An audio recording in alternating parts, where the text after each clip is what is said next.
ہم نے سبق بھیڑیا کی پڑھائی کی تھی۔ آج ہم اس کے سوالات کریں گے۔ ہم نے یہ پڑھا تھا کہ یہ ایک افسانہ ہے جو اصل میں پشتو ادب کا ہے، یعنی پشتو لٹریچر کا ہے، لیکن اسے اردو میں ترجمہ کے طور پر شامل کیا گیا ہے۔ چلیے اب اس کے سوالات دیکھتے ہیں۔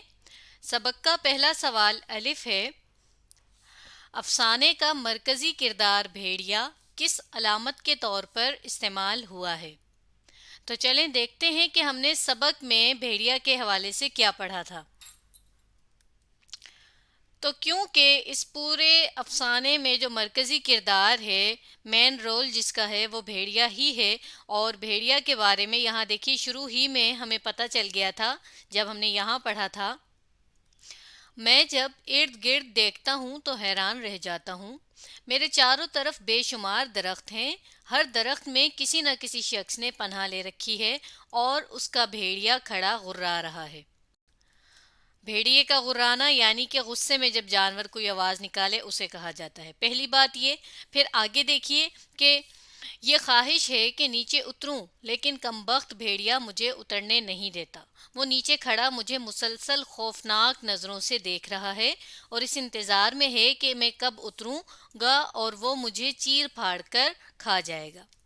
اب پہلے پیراگراف میں ان تین باتوں سے ہمیں پتہ چلا کہ بھیڑیا کیا ہے کہ جس سے ڈر لگ رہا ہے، جس سے خوف آ رہا ہے، اور اگلے پیراگراف کے آخر میں بھی اگر آپ دیکھیں، مجھے نیچے اترنا پڑے گا اور بھیڑیے کو ہلاک کرنا ہوگا، لیکن مجھ میں اتنی جرت نہیں، میں بھیڑیے سے خوف زدہ ہوں اور وہ مجھ سے زیادہ طاقتور ہے۔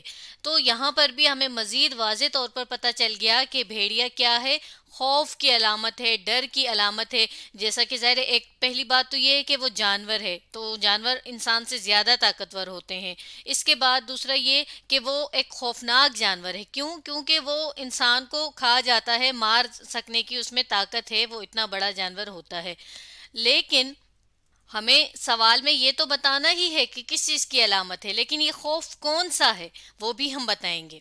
تو اگر ہم اسی حصے میں دیکھیں تو اس دوسرے پیراگراف کے شروع میں اس درخت کے بارے میں بتایا گیا ہے کہ وہ درخت کیسا تھا کہ جو خواہش اس پہ کی جائے وہ پوری ہو جاتی تھی، نرم گرم بستر، اس کے علاوہ جو کچھ وہ سوچتا تھا، شاندار ٹی وی، جو اس کا دل کرتا تھا نا، وہ سب چیزیں اس کے سامنے اس کے پاس آ جایا کرتی تھیں۔ تو ہم نے اسے یہ سمجھا تھا کہ ہمارا وہ کمفرٹ زون، ہماری وہ پرسکون جگہ کہ جہاں سے ہم نکل کر کچھ کرنے کا سوچتے ہی نہیں ہیں، کہ بھئی ہمیں جب سب کچھ اپنے گھر میں مل رہا ہو، ہم سکون سے سو سکتے ہوں، کھانا مل رہا ہو، ہر چیز ہمارے اپنے گھر میں موجود ہوتی ہے سہولت کی، تو پھر ہم آگے بڑھ کر کچھ کرنے کی یا مزید کچھ اچھا کرنے کا سوچتے ہی نہیں ہیں، ہم اس کمفرٹ زون سے نکلنے کا سوچتے ہی نہیں ہیں۔ تو یہاں پر جو ہے بھیڑیا اس چیز کی علامت ہے کہ ہم اس خوف میں ہوتے ہیں کہ پتہ نہیں ہم ایسا کر لیں گے تو کیا ہو جائے گا، لوگ کیا کہیں گے، ایسا مثلا وہ جو ایک اندر کا خوف ہے وہ یہاں پر بات کی گئی ہے۔ تو ہم اپنے جواب میں اس طرح سے لکھیں گے کہ افسانے کا مرکزی کردار بھیڑیا، یہاں تک لکھنے کے بعد ہم کس کو کاٹ دیں گے اور اس کی جگہ لکھیں گے خوف کی علامت کے طور پر استعمال ہوا ہے۔ چلیے پہلے اتنا لکھتے ہیں۔ تو ہم نے اتنا لکھا کہ افسانے کا مرکزی کردار بھیڑیا خوف کی علامت کے طور پر استعمال ہوا ہے۔ اب آگے ہم یہ لکھیں گے کہ وہ خوف جو ہمیں کچھ بھی کرنے سے روکتا ہے۔ چلیے لکھتے ہیں۔ تو یہ اتنا ہم نے لکھ لیا۔ تو اس طرح ہمارا جواب بنا کہ افسانے کا مرکزی کردار بھیڑیا خوف کی علامت کے طور پر استعمال ہوا ہے، وہ خوف جو ہمیں کچھ بھی کرنے سے روکتا ہے۔ تو ہمیں کیا پتہ چلا تھا افسانے میں کہ یہ بھیڑیا کوئی اصل میں جانور نہیں ہے اور اصل میں کوئی درخت پر شخص موجود نہیں ہے، بلکہ بھیڑیے سے مراد وہ ڈر یا خوف ہے، اور اس درخت سے مراد ہمارا کمرہ یا ہمارا گھر، کچھ بھی ایسی جگہ کہ جہاں ہم پرسکون رہتے ہوں۔ چلیے دوسرا سوال دیکھتے ہیں۔ سبق کا دوسرا سوال ہے، افسانے کے مطابق بتائیے درخت پر بیٹھا شخص ہر سہولت ہونے کے باوجود کس چیز کی کمی محسوس کر رہا ہے؟ چلیے سبق سے ہی دیکھتے ہیں۔ تو اس سوال کا جواب ہمارے سبق کے دوسرے پیراگراف میں ہے۔ چلیے اس پیراگراف کو پہلے پڑھتے ہیں۔ جس درخت پر اب میرا مسکن ہے یعنی گھر ہے، یہ ایک عجیب سا درخت ہے، بلکہ اگر میں اسے جادو کا درخت کہوں تو بے جا نہ ہوگا۔ میں یہاں جو بھی خواہش کرتا ہوں وہ فوراً پوری ہو جاتی ہے۔ اگر نرم اور گرم بستر کے بارے میں سوچوں تو وہ میرے قریب بچ جاتا ہے۔ اکتا جاؤں تو میرے سامنے ایک شاندار ٹی وی سیٹ آ جاتا ہے۔ اس کے اسٹیریو اسپیکرز ہوتے ہیں اور جو دنیا کا ہر اسٹیشن پکڑ سکتا ہے۔ اب یہ آگے بھی مزید اسی طرح کی سہولت والی چیزوں کا ذکر ہے، لیکن یہاں آخر میں دیکھیے لکھا ہے اور جس چیز کی کمی ہے، معاف کیجیے گا یہاں سے پڑھتے ہیں، لیکن یہاں جس چیز کی کمی ہے اور جس چیز کے لیے میں تڑپ رہا ہوں وہ ہے آزادی۔ لیکن یہ آزادی مجھ سے قربانی کا تقاضا کرتی ہے، اور قربانی یہ کہ مجھے نیچے اترنا پڑے گا اور بھیڑیے کو ہلاک کرنا ہوگا۔ تو دیکھیں، اب یہاں پر ہر چیز موجود ہے نا اس کے پاس جو اسے چاہیے، لیکن اس کے پاس کیا چیز نہیں ہے؟ آزادی نہیں ہے۔ اور آزادی کیا ہوتی ہے؟ اپنی مرضی سے ادھر ادھر آنا جانا، اپنی مرضی سے گھومنا پھرنا۔ تو اگر ہم صرف اپنے گھر میں ہی قید رہیں اور یہ سوچیں کہ بھئی ہمیں تو اپنے گھر میں سب کچھ مل رہا ہے تو ہم کیوں باہر نکلیں، تو یہ انسانی فطرت کے خلاف ہے، یعنی انسان کی فطرت میں یہ چیز شامل نہیں ہے۔ انسان نیچرلی جو ہے وہ ایک جگہ پر نہیں رہ سکتا، وہ اکتا جاتا ہے، تنگ آ جاتا ہے۔ تو یہاں پر ہم بھی یہی دیکھ رہے تھے کہ جو ہمارا کردار تھا درخت پہ بیٹھا شخص، وہ ان سب چیزوں کے باوجود کس چیز کے لیے تڑپ رہا ہے، کس چیز کی کمی محسوس کر رہا ہے؟ وہ کیا ہے؟ آزادی۔ تو چلیے ہم اپنے جواب میں اسے لکھتے ہیں۔ تو ہم کچھ حصہ سوال ہی سے لیں گے، جیسا کہ ہم لکھیں گے افسانے کے مطابق، یہاں تک لکھنے کے بعد ہم بتائیے کو کاٹ دیں گے اور اس کی جگہ لکھیں گے درخت پر بیٹھا شخص ہر سہولت ہونے کے باوجود، کس کو کاٹ دیں گے اور اس کی جگہ لکھیں گے اور چیز کو بھی کاٹ دیں گے، آزادی کی کمی محسوس کر رہا ہے، اور یہاں سے سوالیہ کی علامت کو بھی ہٹا کر ختمہ لگائیں گے۔ چلیے پہلے اتنا جواب لکھتے ہیں۔